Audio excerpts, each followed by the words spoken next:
Welcome back to another edition of our Health, Hope, and Happiness broadcast brought to you by Stifel. On today's segment of Ask Dr. Steve, CNA welcomes back Dr. Steve Graef, owner of Mindurance, an organization for one-on-one online mental health coaching to help our coaches and athletes manage stress and enhance their performance. But today's topic is very timely for a number of our high school athletes as we're getting back to training for the upcoming fall sports season. But really what we're going to talk about could, easily translate and relate to winter sports or spring sports as they condition as well. But looking at our fall sports, this summer has been really hot here in Stark County as well as across the country. It's been a little bit warmer than usual. Air quality in some cases has not been so great due to some other things affecting quality of air with some wildfires that have come into, again, Ohio and Stark County. So as we take a look at this, we're going to talk about how that conditioning starts to affect the athlete's mental health a little bit as they get back into routines after maybe relaxing a little bit more during the summer. And so just as a reminder, we do break this topic down for our coaches, our athletes, and our parents. So we have a little bit of advice for all three of them, but we'd like to tie that together into this one big segment to help our coaches, parents, and athletes along. So as usual, let's get started with the coaches. Parents are usually last. I don't know why I do that, but coaches are most important because they're really with the athletes through the greater part of the day and through these times. So as we've discussed before, establishing communication and intentionality is always important. Those are your two big buzzwords I've learned over the course of our relationship and talking about this. So how does that communication set the tone for this preseason? Well, once again, it's massive, and I think it's massive for a few different reasons, probably more, but certainly a few reasons. One, I think communicating what the student athlete can expect from preseason workouts is really important.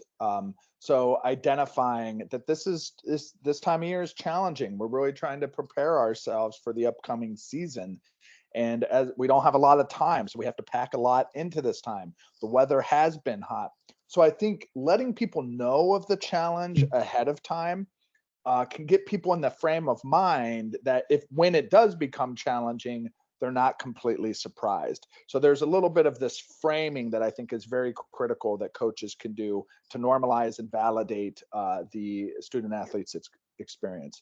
I think there's also, even before that, communication of how student athletes can get ready for these preseason workouts. So communicating a workout routine, a nutrition routine, perhaps a mental health resource, that could be available. And so by doing that, and communicating clearly and specifically what a student athlete can do to prepare for the preseason, student athlete knows exactly what they can do, what's going to be expected of them come camp. And so that also helps the transition into preseason workout quite a bit. So those two things I think are very important. And again, with the intention of ultimately, where do we want our student athletes to be when they arrive? And if we can prep them for that through this effective communication strategy, that helps everybody out. Yeah, and so as we set that framework last week, the OHSAA, so for those of you, the Ohio High School Athletic Association, stated July 31st this year, it became mandatory that coaches could require athletes to be in practice. And so August still a pretty warm month, typically in Ohio, and lately September has been fairly warm. Two-a-day practices often take place in multiple sports, and as a former football player, you can attest to that. So what can coaches do to prepare their athletes for these workouts mentally? Yeah, so again, you want your athletes to come in shape, the better in shape they are, the more likely they're going to be able to manage the rigor associated with the practices. So clear communication, even throughout the summer, of what the expectations are and how to meet the challenging requirements, I think is going to be huge. But now let's say two-a-days is here, it's among us, and we're about to go. I think a few things are really important. One is letting them know that there's support there. Okay. As a coach, you're not going to have your student athletes do something that is out of the ordinary, or that they are not physically capable of managing. You're also letting them know that we have resources, medical staff, athletic training, water, nutrition, that is available to support the needs necessary to physically and physiologically meet the challenging demands associated. And we're going to approach this, by working hard, but also in a smart manner, recognizing the weather context and the heat. We're not going to put anybody in the way of danger. And so I think that can be very validating for student athletes to hear that coaches and the rest of the staff has their support. I think emphasizing a growth mindset. So yes, this is going to be challenging. It's meant to be challenging. This is what you signed up for. If you want to participate in a sport that is competitive, where you want to try to grow and develop and win and compete, with that comes hard stuff. And so this is one of those hard things, but by going through it, there's going to be these takeaways, building resiliency, adversity, grit. These are all life lessons that by going through the hard things, it's going to make the hard things in life a little bit more easier. I think setting realistic goals too. So whenever I came into two-a-days, I just saw this 4-week block of nothing but blood, sweat, and football. And I'm like, oh my God, how am I ever going to get away from this? So I would try to chunk it into week-long sections. And I think with coaches, there's a way to chunk it into certain goals. Today we're working on this. And if we can get good at this, it's going to set it up for the rest of the week. And this week, we're really focusing on this. This is what we want. And then by week 2, this is what we want. So having these benchmark and these goals, I think, helps offer some motivation to keep folks going as well.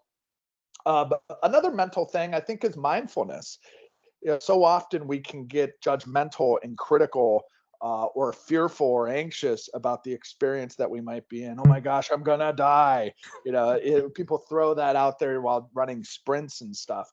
But rather than getting in that headspace, instead focusing on the strength that you have, how you are very capable. Other mental tricks like visualizing yourself getting shot out of a cannon during a 100-yard gasser or something. There's these tricks that we can engage in through visualization and through mindfulness that allows us to accept the context that we're in, even if it is hard, as well as use mental tools to be able to enhance our performance in those moments. I could go on for days, maybe not days, but I could go for a long time about that stuff. So if you're an athlete out there, a parent or a coach that wants more information, hit up Dr. Steve and I'll give you guys the goods. Yeah, so you kind of mentioned it earlier, physically, conditioning workouts for football, soccer, cross country, those can be very demanding. What are signs of, or what are some physical signs of mental exhaustion that our coaches should be looking for? Yes. So again, I'm not a medical doctor per se. I'm a psychologist. So I would certainly encourage coaches to ask their team physician that they consult with, their athletic training staff that they consult with, because they can offer some very detailed physiological kind of things that coaches can look for. And of course, athletic trainers and medical staff are going to be looking for those things as well. But in general, decreased performance levels. For instance, if you see somebody who's typically really able to put out quite a bit, you see them struggling, notice it. And typically we can see somebody who's usually here and is behaving down here. And typically the keen observer is able to notice that. Obviously fatigue, lethargy, they're having difficulty focusing and concentrating. So they may be making really stupid mistakes that they don't typically make, or they're having trouble following directions. Those would be things that might be some red flags. Increased irritability or emotional outbursts. Obviously, we're dealing with adolescence, and that could be Right. likely regardless of how one is feeling. But when it's hot, you're getting hangry, your nutritional needs are starting to suffer a bit. You can really see some differences in one's emotionality during those times. As well as just frequent injuries or nagging pains. Again, if you've had somebody that typically was a bit of a warrior, so to speak, and an Iron Man or woman who was able to handle the rigors, but this time around they seem to be getting a little more nagging injuries or little strains or pulls here and there. Might be an opportunity to check out their overall nutrition and hydration needs. So this next example, we're going to do something you're familiar with, football. I know we kind of lean into that a lot, but it's a good frame of reference. Many teams will work those kids together, 9 through 12, together, and then maybe break out into individual teams or individual groups. Freshmen may not have that same endurance as an upperclassman. Um, so how do you suggest coaches maybe break that up a little bit for the underclassmen, perhaps? Maybe that's doing a workout with a study break for film study, or breaking it up to run plays, or something like that. And of course, for cross country, it may be running a few less miles, or for soccer, again, could maybe apply a little bit to the principles of football. So we'll let you kind of take it from there. Yeah, I think this is where coaches need to recognize some of their perhaps limitations of knowledge to some extent. A lot of coaches get into coaching because they really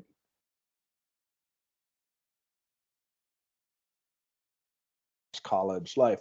But they may or may not have actually gotten coaching education in terms of proper athlete development, human development, adolescent development, periodization in strength and endurance training, periodization in cognitive functioning as far as how to roll out a playbook and such. So I think if possible, consulting with individuals from a physical or medical standpoint to help understand, okay, what do we need to do differently with freshmen versus sophomore? And if that consultation isn't available, just think back to your own experience and think through, okay, what can I do as a coach to, while understanding that a senior is going to be different than a freshman, what can I do? And you offered a lot of great examples there, Dan, as far as shorter practices, different time of day practices. Some drills are for the upperclassmen, some drills are for the underclassmen.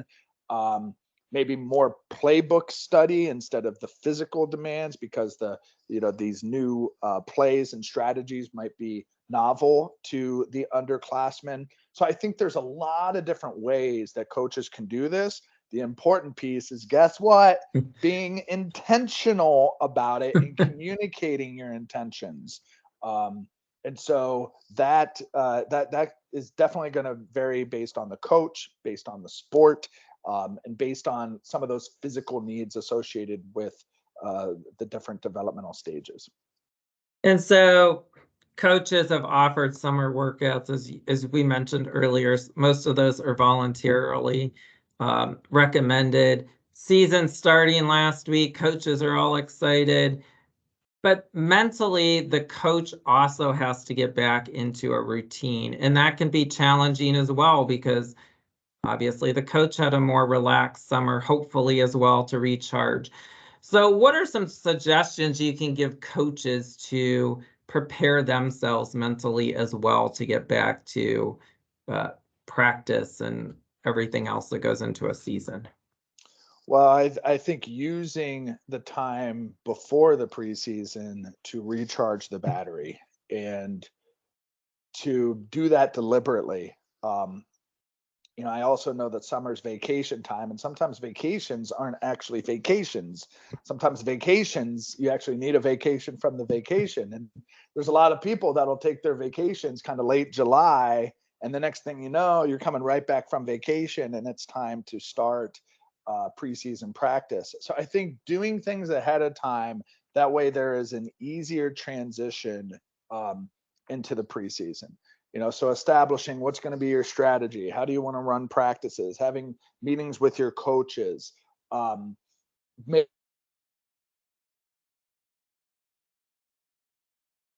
nutritional needs and your hydration needs. All of those things are going to come together to allow you to prepare for the preseason and be ready for the preseason much more effectively. I think also taking some time to reflect now that you're moving into the season, preseason, is what went well last year. What are things that you would have liked to tweak? Maybe you have some evaluation forms that you might have asked at the end of the season or periodically. Going back to some of that data and saying what tweaks do you need to make this preseason and the strategy behind the preseason a little bit more effective than it might have been the previous year. I think seeking your own support too. If you have stressors that are going on off the field of play, outside of the court, you want to really bring your full self to the kids, to the athletic endeavor, to the coaching endeavor. So if you have other things that are floating around in the back of your head and your noggin or in your heart, you want to address those things and try to get those things out. And so that's where, counseling or mentorship or coaching for oneself can be incredibly valuable. And I think, again, just staying open to learning, embracing new coaching techniques. Just because this is the way you used to do it doesn't mean that this is the way it needs to be done today. Things change, we adapt, the student athletes are different. And so being open and willing to learn is also critical to help increase the likelihood of a positive preseason and ultimately season as a whole. And so this leads into our last question, but maybe this question could have also been asked a little bit earlier. Probably when you were playing football, and I certainly know when I played basketball for a few years, if we didn't run the play precise, we had to run laps, sort of as a punishment, but punishment's probably not the right word, just to kind of drill it into, hey, be more precise, pay attention to what you're doing. But in today's day and age, mentally, what message is the coach sending to the kids by doing this? And is there a better way, in your opinion, that this could possibly be handled as well? Communication and intentionality.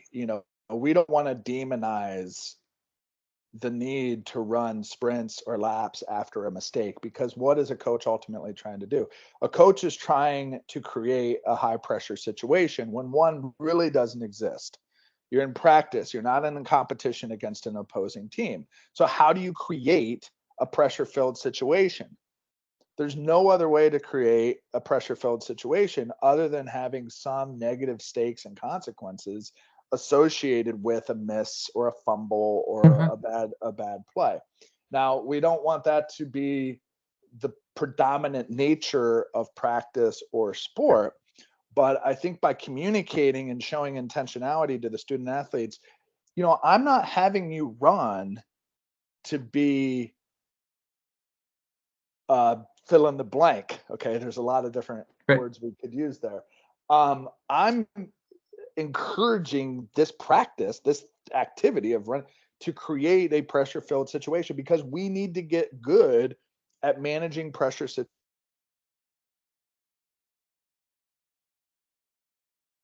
in the actual competition.